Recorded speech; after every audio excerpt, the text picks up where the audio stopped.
Hello నమస్తే. నేను journalist Srinivas. ఈరోజు విజయక్రాంతి పేపర్లో ఫోన్ ట్యాపింగ్ కేసు కేసీఆర్కి పిలుపు వచ్చిందట. నోటీస్. ఈ ఫోన్ ట్యాపింగ్ కేసు ఎట్లా ఉందంటే బీఆర్ఎస్ వాళ్ళు అన్నట్టే ఉంది. సీరియల్ లెక్క ఉంది. సినిమాలో మన టీవీలలో వచ్చే సీరియల్ లెక్క రోజు రోజు చూసి రోజు వారానికి ఒకళ్ళని పిలుస్తారు. కేసీఆర్ కుటుంబం నుంచి మరీ ముఖ్యంగా హరీష్ రావుకి ఇచ్చారు, నోటీస్ పిలిచారు. కేటీఆర్కి ఇచ్చారు, సంతోష్ రావుకి ఇచ్చారు, ఇప్పుడు కేసీఆర్కి ఇస్తున్నారు. నాలుగో వ్యక్తి పిలుస్తున్నారు. పిలిస్తే హరీష్ రావు పోయిండు, ఏదో నేను చెప్పొచ్చిన అన్నాడు. కేటీఆర్ అయితే నేనే సిట్టోళ్ళని ఉక్కిరి బిక్కిరి చేసిన అన్నాడు. నా ప్రశ్నలకి ఉక్కిరి బిక్కిరి అయింది ఇది సిట్ అని చెప్పిండు. వీళ్ళందరినీ ఎందుకు సిఆర్పిసి 160 కింద పిలుస్తాను సాక్షులుగా. ఏంటి ఆ సాక్ష్యము? రాధాకిషన్ రావు, ప్రభాకర్ రావు వీళ్ళంతా ఉన్నారు కదా. అంటే ఫోన్ ట్యాపింగ్ చేసిన అధికారుల అభియోగాలు ఎదుర్కొంటున్న ఆరోపణలు ఎదుర్కొంటున్న అధికారులు, ఆ అధికారుల ఇన్వెస్టిగేషన్లో పెద్ద ఆయన అని వచ్చిందట. ఆ పెద్ద ఆయన ఎవరనే దానికోసం ఇంతమందిని పిలిచారు. హరీష్ రావుని పిలిచి అదే అడిగారు. వాళ్ళు చెబుతున్న పెద్ద ఆయన ఎవరు? కేటీఆర్ని అదే అడిగారు, సంతోష్ రావుని అడిగారు, అదే అడిగారు. కేసీఆర్ని కూడా పిలిచి పెద్ద ఆయన ఎవరు అంటారు. ఆయన ఏం చెప్తారు? ఏం జరగబోద్ది? ఒకవేళ కేసీఆర్ నిజంగానే పిలిచారు, ఆయన ఏం చేసిండంటే ఇంకో డేట్ ఇవ్వండి నేను వస్తా అని చెప్పిండు చాలా క్లియర్గా. ఆయనకి 65 ఇయర్స్ అబోవ్ ఉన్నాయి కాబట్టి సీనియర్ సిటిజన్స్ని ఇన్వెస్టిగేషన్కి ఆఫీస్కి పిలవరు. ఆయన ఎక్కడ ఉంటే అక్కడ పోయి ఇన్వెస్టిగేషన్ చేయాలని ఒక రూల్ ఉంది. ఆ ప్రొవిజన్ ప్రకారం ఆయన ఎక్కడ ఉంటే ఫామ్ హౌసా లేకపోతే నందినగరా వెళ్తారు. అది జరిగింది ఇవాళ. కాబట్టి రేపు మున్సిపల్ ఎన్నికల ఫిబ్రవరి 15 తర్వాత పెడతారు అనుకోండి. ఏం చెప్తారు కేసీఆర్, వీళ్ళు ఏం అడుగుతారు అనేది చూస్తే ఏం లేదు. ఆయన ఎప్పుడో చెప్పిండు విలేకరుల సమావేశంలో ఒక సందర్భంలో, ఫోన్ ట్యాపింగు మీ పైన ఆరోపణలు వస్తానంటే ఫోన్ ట్యాపింగ్ లేదు, బీపింగ్ లేదు, ఏముండదు అన్న. నేనెందుకు చెప్తాను? నాకేమో ఇంటెలిజెన్స్ వాళ్ళు ముఖ్యమంత్రి ఫోన్ ట్యాప్ చేస్తాడా? నాకు సమాచారం తెప్పించుకోవడం అది కాదు. వాడు ఏం చేసి తెచ్చిండు నాకేం అరక అంటాడు. అదే చెప్తాడు. వీళ్ళు రేపు అడిగారనుకో ఫోన్ ట్యాపింగ్ చేయమని, నువ్వు నెంబర్లు ఇచ్చిన నేను ఎందుకు ఇతరా బాబు అంటాడు. ఆ పెద్ద ఆయన ఎవడు అంటే పెద్ద ఆయన ఎవడో చెప్పినోడు అడుగు అంటాడు. ఇదే జరిగింది, ఏముండదు ఆడ. సింపుల్గా రెండే మాటలు ఉంటాయి. పెద్ద ఆయన ఎవరు? పెద్ద ఆయన అది పెద్ద ఆయన తెలుసుకోవడానికి ప్రయత్నం చేస్తారు తప్ప అసలు ట్యాపింగ్ జరిగిందా లేదా, జరిగితే ఎంతమంది దాంట్లో బాధితులు ఉన్నారు, ఎంతమందికి నష్టం జరిగింది, ఎంతమందికి కష్టం అయింది, ఆ కష్టానికి బాధ్యులైన ఫస్ట్ అధికారుల పరిస్థితి ఏంటి, వాళ్ళని ఏం చర్యలు తీసుకుంటున్నారు, ఇది చెప్పట్లే. ఈ పెద్ద ఆయన ఒకడెవరు పట్టుకోవాలని చూస్తున్నాను. ఎంత ఎనికినా దొరకట్లా పెద్ద ఆయన.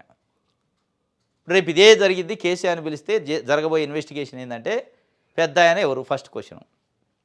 ఇక దీని తర్వాత నాకు తెలిసి కవితని కూడా పిలవాలి. మరి కుటుంబ సభ్యురాలు ఆమె, కవిత భర్తని, ఇంకే వాళ్ళ చుట్టాలు ఇంకెవరైతే ఉన్నారో బంధువులు, వాళ్ళందరినీ పిలవాలి మేము. మరి కవిత కూడా ఏమైనా స్లిప్పులు రాసి పంపించిందేమో. ఇప్పుడు ఆమె కూడా నేను బాధితురాలనే అంటుంది. నా ఫోన్లు కూడా ట్యాప్ చేశారు, మా భర్త చేశారని. అయినప్పటికీ మీరు కొన్ని అవసరమైనప్పుడు ఏమైనా చేసి ఉంటారేమని మీరు కూడా మిమ్మల్ని కూడా పిలిచి పెద్ద ఆయన ఎవరో అడుగుతారేమో వాళ్ళు కూడా. ఏదేమైనా సిట్లో తేలేదేమి లేదు, ఆడ తేలేది కనిపించట్లే.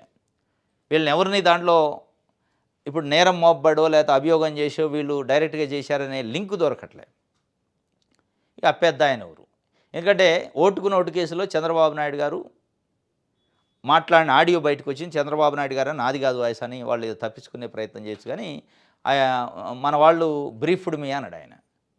మరి ఆ బ్రీఫ్డ్ మీ ఏంటి, ఈ 50 లక్షల బ్యాగ్ ఏంటి, 50 లక్షల బ్యాగ్తో రేవంత్ రెడ్డి దొరకటం ఏంటి, ఆ కేసుకే 10 ఏళ్ళైనా దిక్కులేదు. డైరెక్ట్గా ఆడియో దొరికింది, వీడియో దొరికింది. ఈడ ఎవరు చేశారో తెలియదు, ఆ స్లిప్ ఇచ్చింది ఎవడో, ఆ పెద్ద ఆయన ఎవడో తెలియదు, ఆ పెద్ద ఆయన ఎవరికి చెప్పిండి, ఎవరు చెప్పారో తెలియదు.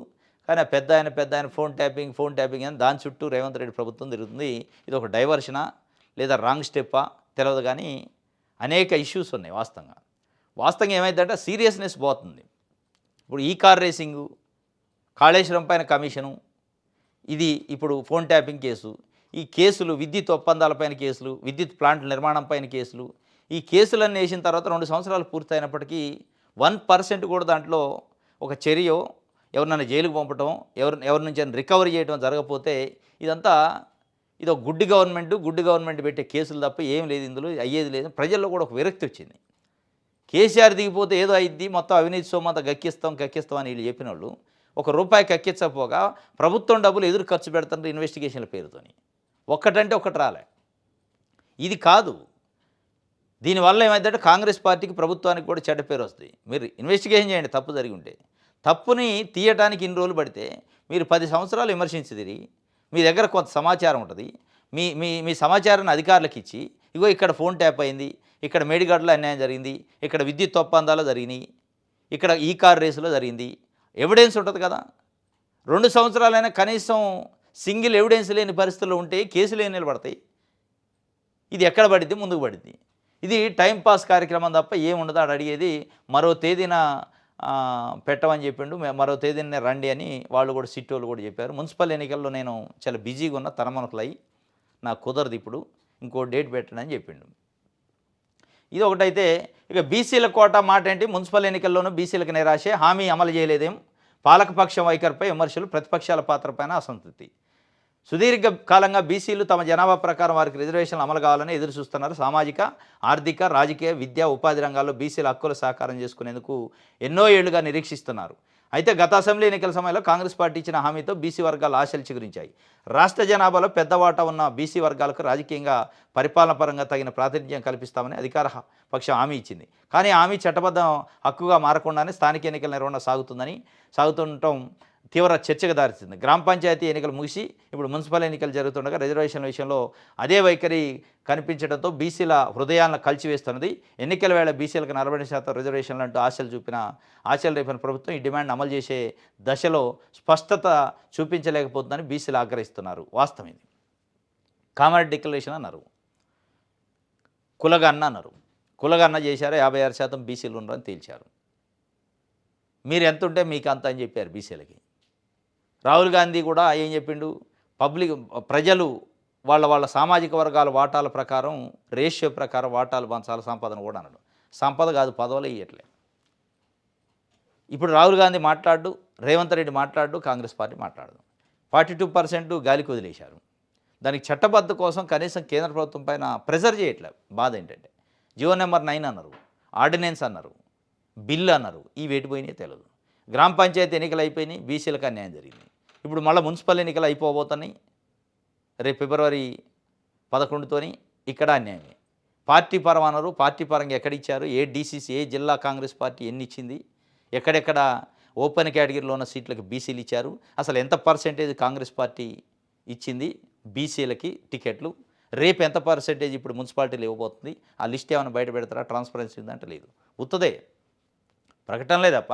నిజంగానే బీసీలకు మీరు 50% పైగా సీట్లు ఇవ్వాలని రేవంత్ రెడ్డి గారు చెప్పిండు పార్టీ పరంగా. ఎక్కడిచ్చారు? 50% సర్పంచ్లు ఉన్నారా బీసీలు? ఇప్పుడు టోటల్గా ఇప్పుడు గెలిచిన 12,000 పైచీలకు సర్పంచ్ పోస్టులలో మొత్తం గెలిచిన సర్పంచ్లో 50% పైన బీసీలు ఉన్నారా?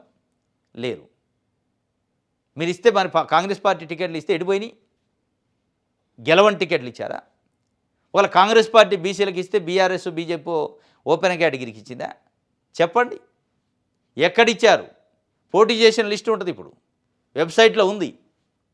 తెలంగాణ స్టేట్ ఎన్నికల కమిషన్ దాంట్లో వెబ్సైట్లో కంటెస్టెడ్ క్యాండిడేట్ ఇచ్చారు, గెలిచిన వాళ్ళు ఇచ్చారు. కంటెస్టెడ్ క్యాండిడేట్ లెక్క తీసినా కానీ, గెలిచిన క్యాండిడేట్ లెక్క తీసినా 50% కాదు, 20-30% కూడా దాటట్లే, 25% కూడా దాటట్లే సర్పంచులు బీసీలు. ఎక్కడిచ్చినట్టు మీరు బీసీలకి మరి కాంగ్రెస్ పార్టీ పరంగా? అంటే చట్టబద్ధంగా మోసం చేశారు కామారెడ్డి డిక్లరేషన్ పేరుతో. పార్టీ పరంగా ఇచ్చే దాంట్లో కూడా మోసమే జరిగింది, మోసమే చేశారు. ఇప్పుడు మున్సిపాలిటీలో కూడా మోసం చేయబోతున్నారు. కాబట్టి బీసీలకు సంబంధించి కోటా మాట ఏంటంటే, మాట ఏమి లేదు, అన్యాయమే, మోసమే, ద్రోహమే ఉంది అనేది ఇవాళ బీసీలు బగ్గు అంటున్నారు. కాంగ్రెస్ పార్టీ నిజంగానే చిత్తశుద్ధి ఉంటే బయట పెట్టాలి. ఇగో మేము 12,729 సర్పంచ్ పోస్టులలో బీసీలకి 7,000 పోస్టులు ఇచ్చినాం, 7,000 టికెట్లు బీసీలకే కేటాయించను. ఇగో దాంట్లో ఎంతమంది గెలిచారు చెప్పండి? ఎక్కడున్నాయి? 7,000 నిజంగానే మీరు ఇచ్చుంటే, మీరు అన్న 50% ప్రకారం కనీసం సగమన్న గెలవాలి. అందులో 3,500 మంది అని కనీసం బీసీ సర్పంచులు ఉండాలిగా. లేరు. ఈరోజు 2,200 మంది ఉన్నారు. రేపు 116 మున్సిపాలిటీలు, 7 కార్పొరేషన్లు ఉన్నాయి. వీటిలలో కార్పొరేటర్లు కొన్ని వందల సంఖ్యలో, కౌన్సిలర్లు కొన్ని వందల సంఖ్యలో ఉంటాయి. వాటిలలో ఎన్ని బీసీలకు ఇస్తున్నారు? చట్టబద్ధం పక్కన పెట్టండి, రావట్లేదు. పార్టీ పరంగా అనౌన్స్ చేయండి. ఇప్పుడు ఇది పార్టీ సింబల్తో జరిగాయి. 116 మున్సిపల్ చైర్మన్లలో మీరు అంటున్న 50% ఎబో అంటున్నారు కదా, 58-60 మున్సిపల్ చైర్మన్లు రేపు ఇస్తున్నారా మీరు బీసీలకి? చైర్మన్లు అవుతారా బీసీలు? అయ్యే అవకాశం ఉందా? ఇస్తే అయ్యే అవకాశం ఉంది. 50% ఎట్లా జనరల్ ఉన్నాయి, ఆ జనరల్ మొత్తం ఇవ్వచ్చు. 25% బీసీలకి ఎట్లా చట్టబద్ధమైన కోట వస్తుంది. అది కాక ఇంకో 30% ఇచ్చిన 50 అవుతాయి. ఇస్తారా మీరు? ఆ దమ్ము ధైర్యం ఉందా? అబద్ధాలు తప్ప ఏంటి? కార్పొరేటర్లు ఇయ్యరు, కౌన్సిలర్లు ఇయ్యరు, మేయర్లు, చైర్మన్లలో కూడా ఇచ్చే పరిస్థితి లేదు. ఇస్తే 7 కార్పొరేషన్లు ఎన్నికలు జరుగుతున్నాయి. 4 బీసీలకు ఇవ్వాలి మీరనే చట్టబద్ధమైన ఇది మీరనే పార్టీ పరంగా. 116లో 60 చైర్మన్లు, మున్సిపల్ చైర్మన్లు బీసీలకు ఇవ్వాలి. ఆ లెక్క రేపు తెలిసిపోద్ది. మీ బండారం అంతా బయటపడింది కాంగ్రెస్ పార్టీది. మీరు చేస్తున్న మోసం ఏంటో బయటపడింది. ఇది అయిద్దా రేపు ఎంపీటీ జెడ్పీటీసీలో కూడా సేమ్ ఇదే వంచన, ఇదే మోసం. ఇది విజయక్రాంతికి సంబంధించి ఆంధ్రజ్యోతి చూద్దాం.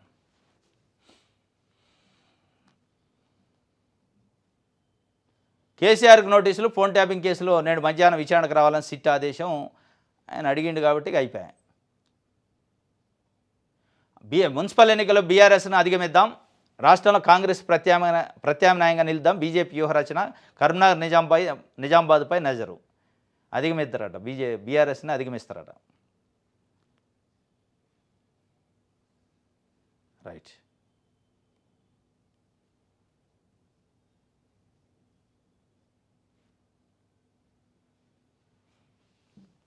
మన తెలంగాణలో మేడిగడ్డకు డేంజర్ బేల్స్ అట. అత్యంత ప్రమాదకర స్థితిలో బ్యారేజీ, తక్షణమే మరమ్మతులు చేపట్టాలి, లేదంటే బ్యారేజీ భద్రతకే ముప్పు. లోక్సభలో కేంద్ర జలశక్తి సహాయ మంత్రి వెల్లడి చేసిండు. మేడిగడ్డకు బ్యారేజీకి డేంజర్ అని ఇప్పటి నుంచి కాదు, 2023 ఎన్నికల టైం నుంచి చెప్తూనే ఉన్నారు. కాంగ్రెస్ వచ్చి 2 ఏళ్ళు దాటిపోయింది.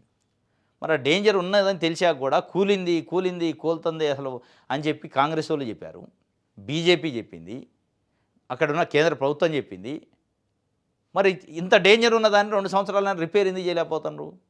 ఏంటి దాంట్లో ఉన్న మతలబు?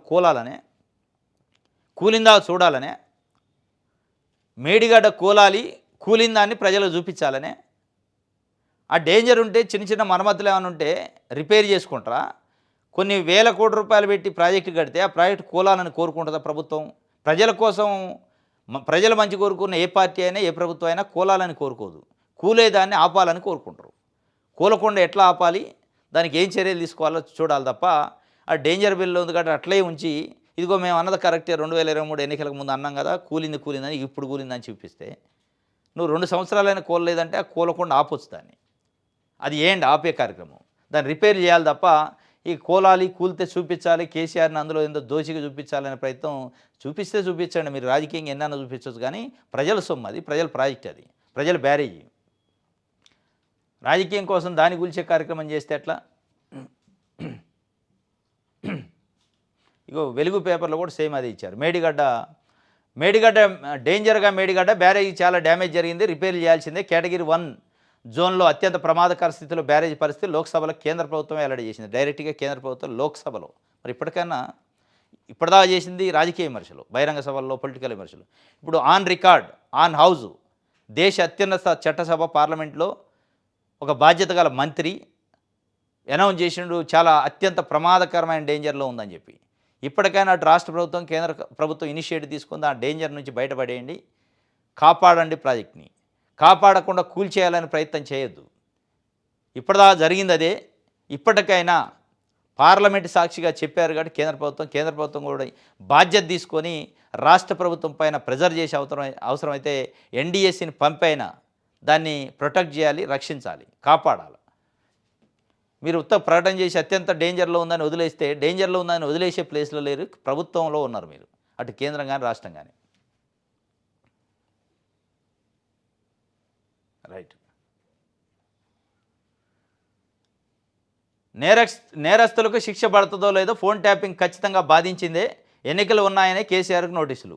కవిత గారు చెప్తున్నారు. అంటే హరీష్ రావుకి ఇచ్చినప్పుడే మంచిగా ఇచ్చిండటి, గుంట నక్కంటి. కేటీఆర్కి ఇచ్చినప్పుడు బాగానే అంటి. మరి తండ్రికి ఇష్టంలో ఇది తప్పు అంటే కేసీఆర్కి ఫోన్ ట్యాపింగ్ విషయంలో ప్రభుత్వం సిట్ నోటీసులు ఇవ్వటం తప్ప ఒప్ప? కేసీఆర్ని ఇన్వెస్టిగేషన్ చేయాలా వద్దా చెప్పాలి కవిత. ఒక రాజకీయ పార్టీగా మీరు జాగృతి అంటున్నారు కాబట్టి, తండ్రిగా కాదు. అంటే మీ తండ్రి అయితే ఒక న్యాయం, మీ బావ అయితే ఒక న్యాయం, అన్న అయితే ఒక న్యాయమా? నిజంగానే ఒకవేళ కేసీఆర్, హరీష్ రావు, కేటీఆర్, సంతోష్ రావు అసలు దెయ్యాలు, అసలు దొంగలు, అసలు గుంటనకలు అన్నారు కదా, వాళ్ళని మీరు పూర్తిగా మీరు చెప్తున్నారు వాళ్ళు ట్యాపింగ్లో ఉన్నారు, ట్యాపింగ్ చేశారని. వాళ్ళు ట్యాపింగ్ చేసే పరిస్థితి ఉంటే కేసీఆర్ పాత్ర కూడా ఉంటుంది అందులో. నిజంగానే వాళ్ళు ట్యాపింగ్ చేశారంటే ఆయన కింద పనిచేసిన, ఆయన ప్రభుత్వంలో పనిచేసిన వీళ్ళంతా ఆయనకు తెలియకుండానే ట్యాపింగ్ జరిగిందా? జరిగితే మరి కేసీఆర్ అసమర్థమైన పాలన చేసిండా చెప్పాలి.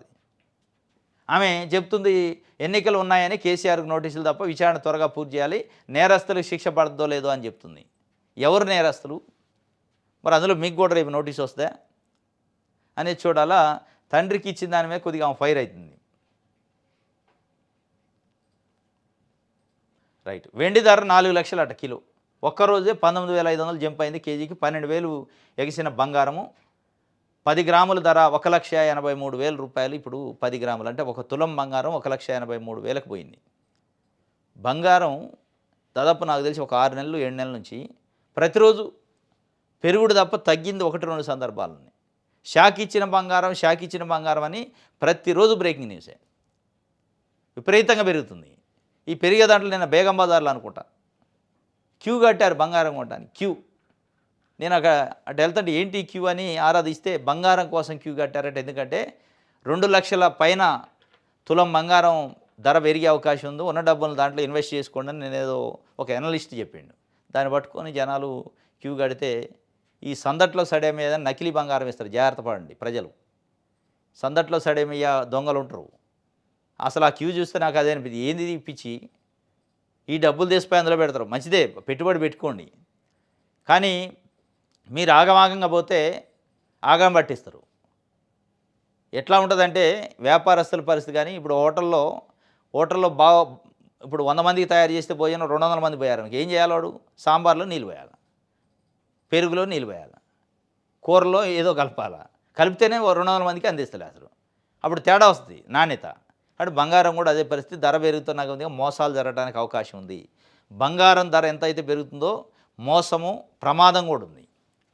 మోసమే కల్తీ చేసే దాంట్లో ఉంటుంది. ప్రమాదం ఆ బంగారం వేసుకొని తిరిగే మహిళలు ఉంటారు కదా, ఫంక్షన్లకు ఇట్లా బయటికి పోవడానికో ప్రయాణాలలో దోపిడీలు, దొంగతనాలు, చైన్ స్నాచింగ్లు, మర్డర్లు కూడా జరుగుతాయి. చంపేసి బంగారం గుంజుకునే పరిస్థితి కూడా ఉంటుంది. ఈ బంగారం పెరుగుతుందని చెప్పి ఆరాటపడి ఆగమాగమయ్యి మోసపోవద్దు. వెండి ధర 4 లక్షలట, బంగారం ధర ఒక తులం ధర 1,83,000 నిన్న. ఆంధ్రప్రభ చూద్దాం.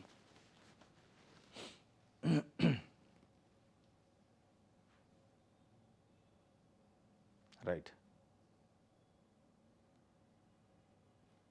హైదరాబాద్పై సర్ పడగేసిందట. భారీగా తగ్గనన్న ఓటర్లు, నకిలీ ఓట్లపై అనుమానాలు, ఓటింగ్ శాతంపై ప్రభావం, వ్యతిరేకిస్తున్న ప్రతిపక్షాలు. హైదరాబాదు కూడా సర్ వస్తుందట. స్పెషల్ ఇంటెన్సివ్ రివిజన్ అని చెప్పి ఓటర్ లిస్ట్ని సవరించే కార్యక్రమం. దానిపైన ఆల్రెడీ కాంగ్రెస్ పార్టీ, రాహుల్ గాంధీ పెద్ద ఎత్తున పోరాటం చేస్తున్నారు. అయినా హైదరాబాద్ దాకా వచ్చిందట అది. మరి ఇప్పుడు రేవంత్ రెడ్డి అమలు చేపిస్తారా, దీన్ని వ్యతిరేకిస్తారా ఈ సర్ని? మమతా బెనర్జీ వ్యతిరేకించింది, ఆగలే. మరి ఇప్పుడు రేవంత్ రెడ్డి ఏం చేస్తారు? దీనిపైన విమర్శలు అయితే కాంగ్రెస్ పార్టీ పరంగా చేస్తుంటే సర్ని వ్యతిరేకిస్తారు. కానీ ఇక్కడ ఎగ్జిక్యూషన్ చేయాల్సింది స్టేట్ ఆఫీసర్లే ఉంటారు. ఆ స్టేట్ ఆఫీసర్లు దాంట్లో పార్టిసిపేట్ చేయకుండా ఆపుతారా? సర్ని నిలువరించే అవకాశం ఉందా? కాంగ్రెస్ పార్టీ అధికారంలో ఉంది కాబట్టి చూడాలి. రైట్.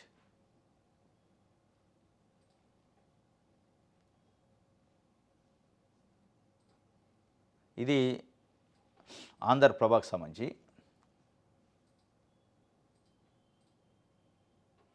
ఎన్నికల వేళ బీజేపీకి షాకులట. నిన్న ఆరూరు రమేష్ గుడ్ బై, అదే దారిలో మరికొందరు ఉండరట. మున్సిపల్ ఎన్నికల వేళ బీజేపీకి షాకులు తగులుతున్నాయి.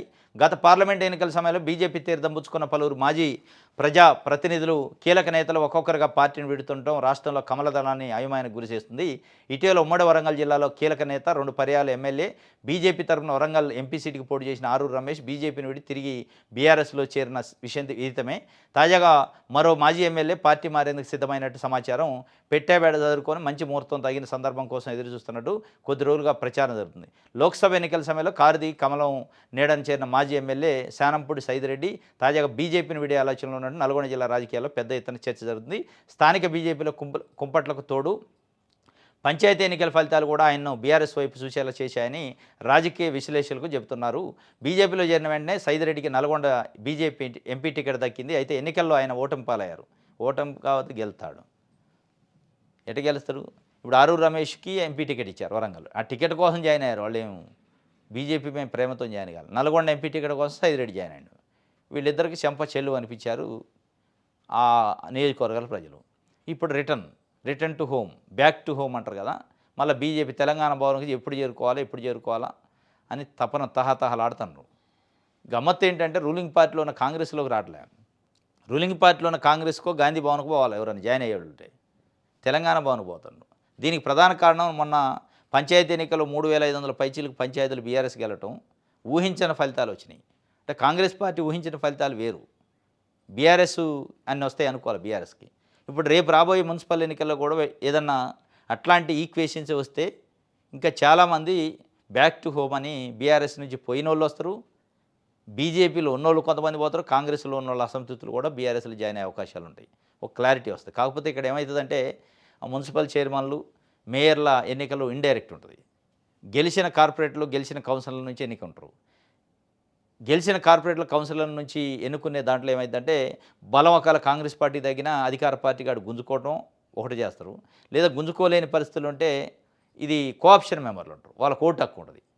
రాజ్యసభ, ఎమ్మెల్సీ, ఎమ్మెల్యేలు, ఎంపీలు, లోక్సభ మెంబర్లు వీళ్ళందరికీ వాళ్ళు ఏదో ఒక మున్సిపాలిటీలో ఆ ఏరియాలో మెంబర్షిప్ తీసుకోవచ్చు, ఓటేసే అవకాశాన్ని. వాళ్ళకి ఎక్కడైతే తక్కువ అయితే అక్కడ వీళ్ళందరినీ పెడతారు, ఎమ్మెల్సీలను, రాజ్యసభ మెంబర్లు పెట్టి ఏదో ఒక రంగా నెగ్గవచ్చు. కానీ నైతికత బయటపడింది. పంచాయతీ ఎన్నికల్లో బయటపడ్డట్టు నైతికత అంటే 100 కార్పొరేటర్లు, 100 కౌన్సిలర్ పోస్టులు ఉంటాయి. వీటిలలో ఏ పార్టీ ఎన్ని గెలిచిందని లెక్క బయటకు వస్తాయి. వాళ్ళ దాంట్లో కాంగ్రెస్ పార్టీకి అత్యధికంగా వస్తే దాంట్లో డౌట్ లేదు, ఎక్కువే వచ్చే అవకాశం ఉంది రూలింగ్ పార్టీ కాబట్టి. కానీ బీఆర్ఎస్కి ఇప్పుడు కాంగ్రెస్ పార్టీ బాధ ఏంటంటే, ఇబ్బంది ఏంటంటే రాజకీయంగా కాంగ్రెస్ పార్టీకి అత్యధికంగా వచ్చిన సంతోషం కంటే బీఆర్ఎస్కి కూడా ఊహించిన స్థాయి కంటే ఎక్కువ వస్తాయి అనే బాధ ఉంది. ఇక దానివల్లనే ఈరోజు ఆరూరు రమేష్ జాయినింగ్ కానీ, రేపు మాపు శానంపూడి సైదిరెడ్డి జాయినింగ్ కానీ, ఇంకా ముందుకు పోతే ఇంకా కొంతమంది జాయినింగ్ కానీ ఉండే అవకాశాలు. గాంధీ భవన్ వైపు పోవాల్సిన వాళ్ళు తెలంగాణ భవన్ వైపు ఎందుకు వస్తున్నారు రూలింగ్ పార్టీని వదిలిపెట్టి అనే అంశం చూస్తే ఇది అన్నట్టు. రాజకీయంగా బీఆర్ఎస్ స్ట్రెంగ్త్ అవుతుందా అనే దాంట్లో ఉందన్నట్టు.